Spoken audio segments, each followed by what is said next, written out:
Hello बच्चों, कैसे हो आप सभी। आइए हम अपने चैप्टर को स्टार्ट करते हैं। चैप्टर स्टार्ट करने से पहले बच्चों आपको कुछ बेसिक पता होना चाहिए सर्कल के बारे में। सर्कल होता क्या है, टेंजेंट क्या होती है, सीकेंट क्या होती है। ठीक है, आइए सबसे पहले हम इस चैप्टर के बेसिक को पढ़ते हैं कि आखिर सर्कल होता क्या है। हम सभी जानते हैं सर्कल क्या होता है, सिंपल एक सर्कुलर बाउल होता है। लेकिन अगर हम डेफिनेशन पूछें तो डेफिनेशन के अकॉर्डिंग हम सर्कल को क्या बोलेंगे। अब देखिए, ये सर्कल है, बहुत सारे पॉइंट से मिलकर बना है। जैसे कि यहाँ पर भी कोई पॉइंट होगा, यहाँ पर भी कुछ पॉइंट होंगे। तो सर्कल को हम क्या बोल सकते हैं, कलेक्शन ऑफ डिफरेंट पॉइंट्स। ठीक है, देखिए जैसे ये हमारे पास सर्कल है, यहाँ पे भी कोई पॉइंट होगा, यहाँ पे भी। ऐसे इस सर्कल के ऊपर हमारे पास हजारों पॉइंट्स होंगे। ठीक है, लेकिन सिर्फ कलेक्शन ऑफ पॉइंट्स को सर्कल नहीं बोल सकते हम। सर्कल किसको बोलेंगे, जब सेंटर से इन पॉइंट का इक्वल डिस्टेंस होगा, फिक्स्ड डिस्टेंस होगा, उसको हम सर्कल बोलेंगे। जैसे कि हमारे पास ये लाइन है, अगर हम मान लेते हैं इस फिक्स्ड पॉइंट से इसके आउटर पॉइंट तक जो हमारे पास डिस्टेंस है 4 सेंटीमीटर है। ठीक है, तो जो सेकेंड पॉइंट है यहां से और इस सेंटर तक, ये वाला डिस्टेंस भी हमारे पास क्या होना चाहिए, 4 सेंटीमीटर। हम इस सर्कल के ऊपर कोई भी पॉइंट ले लें, उससे हमारे पास सेंटर तक जो डिस्टेंस है वो फिक्स होना चाहिए। जैसे हमने यहाँ पे कोई भी पॉइंट ले लिया अब, ठीक है, यहाँ से सेंटर से इस पॉइंट तक जो डिस्टेंस है वो हमारे पास क्या होना चाहिए, 4 सेंटीमीटर। आप कुछ भी ले सकते हैं, ये जस्ट मैं आपको समझाने के लिए बता रही हूँ कि 4 सेंटीमीटर डिस्टेंस है। कहने का मतलब ये है कि जो सेंटर से उस पॉइंट तक जो डिस्टेंस है सभी पॉइंट पर इक्वल होना चाहिए। दैट मीन्स ये जो सारे पॉइंट्स हैं जिनसे मिलकर ये सर्कल बना है, इन सब का जो डिस्टेंस है वो हमारे पास क्या होना चाहिए, इक्वल होना चाहिए। उसको हम बोलते हैं सर्कल। ठीक है, अब देखिए इस चैप्टर स्टार्ट करने से पहले हमें कुछ बेसिक पता होना चाहिए। सबसे पहले हम फर्स्ट पॉइंट मान लेते हैं, हमारे पास एक लाइन है और एक हमारे पास क्या है, सर्कल है। ठीक है, अब देखिए लाइन हमारे पास क्या होती है, ये लाइन भी कलेक्शन ऑफ पॉइंट्स होती है, लेकिन हमारे पास लाइन में ये नहीं होता कि जो पॉइंट है वो सेंटर से इक्वल डिस्टेंस पर हो, क्योंकि यहाँ पे कोई सेंटर है ही नहीं है। ये लाइन भी बहुत सारे पॉइंट से मिलके बनती है। और सर्कल हमारे पास कैसे होता है, ऐसे। ठीक है, अब फर्स्ट केस हमारे पास क्या है, जो लाइन है और सर्कल है आपस में एक दूसरे को टच नहीं कर रहे। ठीक है, तो इन दोनों के बीच में कोई भी कॉमन पॉइंट नहीं होगा, तो यहां पे लिख देते हैं नो कॉमन पॉइंट।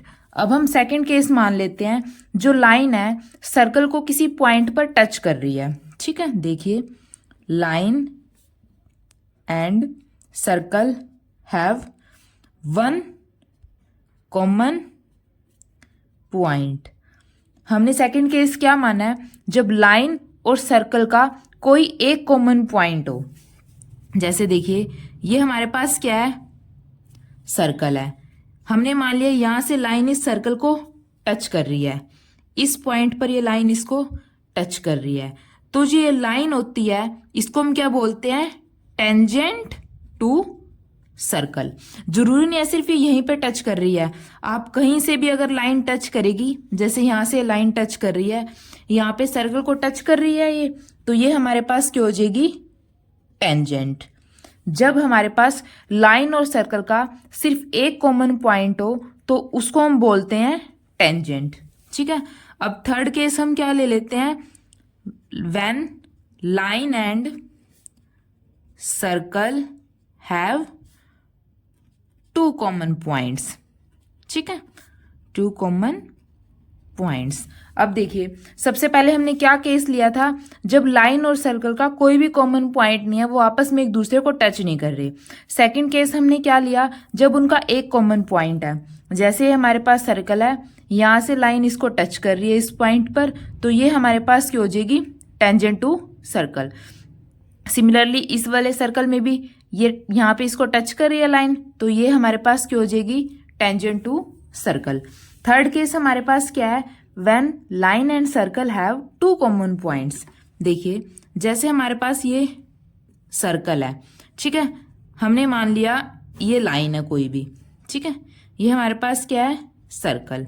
ये हमारे पास क्या है, लाइन। अब जो ये लाइन है सर्कल को कितने पॉइंट पर टच कर रही है, एक तो यहाँ पे टच कर रही है और एक यहाँ पे टच कर रही है। तो ये सर्कल को 2 पॉइंट्स पर टच कर रही है, तो इस लाइन को हम क्या बोलते हैं, सीकेंट, ठीक है। एक बार दोबारा देखिए, जैसे ये हमारे पास क्या है, कोई भी सर्कल है, ये हमारे पास कोई लाइन है, ये लाइन इस सर्कल को 2 पॉइंट्स पर टच कर रही है, तो इस लाइन को हम क्या बोलेंगे, सीकेंट टू सर्कल, ठीक है। सबसे पहले आपको यही पता होना चाहिए कि टेंजेंट क्या होता है, सीकेंट क्या होता है। अब आगे देखिए, अब हम रिलेशन पढ़ते हैं पॉइंट और सर्कल के बीच में। पॉइंट हमारे पास क्या होता है, सिंपल डॉट, और सर्कल सेंटर से इक्वल डिस्टेंस पर सभी पॉइंट का कलेक्शन, ठीक है। फर्स्ट पार्ट हम क्या लेते हैं, अगर जो ये पॉइंट है इस सर्कल के अंदर लाई कर रहा है, ठीक है। देखिए ये हमारे पास क्या है, सर्कल है, ठीक है। ये जो पॉइंट है इस सर्कल के अंदर लाई कर रहा है, ठीक है। क्या लिखेंगे, when point lies inside the circle, ठीक है। अब देखिए जब ये पॉइंट इस सर्कल के इनसाइड है तो ये इस सर्कल को टच नहीं कर रहा, तो हम कोई टेंजेंट ड्रॉ कर सकते हैं, नहीं, बिल्कुल भी टेंजेंट ड्रॉ नहीं कर सकते, क्योंकि ये इस सर्कल को कहीं पे टच ही नहीं कर रहा। तो हम क्या लिखेंगे, no tangent can be drawn, ठीक है। देखिए अब सेकंड केस हम क्या मान लेते हैं, ये जो सर्कल है ये पॉइंट इस सर्कल को टच कर रहा है। जैसे ये हमारे पास सर्कल है, ये पॉइंट हमारे पास यहाँ पे इसको टच कर रहा है, तो हम यहाँ से एक टेंजेंट ड्रॉ कर सकते हैं जो इस सर्कल को टच कर रही है और इस पॉइंट से जा रही है। तो जब जो ये पॉइंट है सर्कल के ऊपर लाई करता है तो हम कितने टेंजेंट ड्रॉ कर सकते हैं, एक टेंजेंट ड्रॉ कर सकते हैं, दैट इज 1 टेंजेंट। अब कंडीशन क्या है, when point lies on the circle 1 tangent can be drawn, ठीक है। जब ये पॉइंट इस सर्कल के ऊपर लाई कर रहा है तो हम एक टेंजेंट ड्रॉ कर सकते हैं। अब थर्ड केस हम क्या मान लेते हैं, जब ये जो पॉइंट है इस सर्कल के बाहर लाई कर रहा है, ठीक है। क्या कंडीशन है हमारे पास, when point lies outside the circle, ठीक है। अब ये जो पॉइंट है सर्कल से बाहर है। अब देखिए यहाँ पे ये पॉइंट है, यहाँ से हम ऐसे भी टेंजेंट ड्रॉ कर सकते हैं, इस सर्कल को टच हो रही है जो, और हम इसको ऐसे भी ड्रॉ कर सकते हैं। तो एक टेंजेंट हमारे पास ये होगी, ये इसको यहाँ पे टच कर रही है। एक टेंजेंट हमारे पास क्या हो जाएगी, ये हो जाएगी जो सर्कल को यहाँ पे टच कर रही है। तो जब जो पॉइंट है सर्कल से बाहर है तो हम कितने टेंजेंट ड्रॉ कर सकते हैं, 2 टेंजेंट ड्रॉ कर सकते हैं। सो 2 टेंजेंट कैन बी ड्रॉन, ठीक है। 3 हमारे पास ये केस होते हैं बच्चों।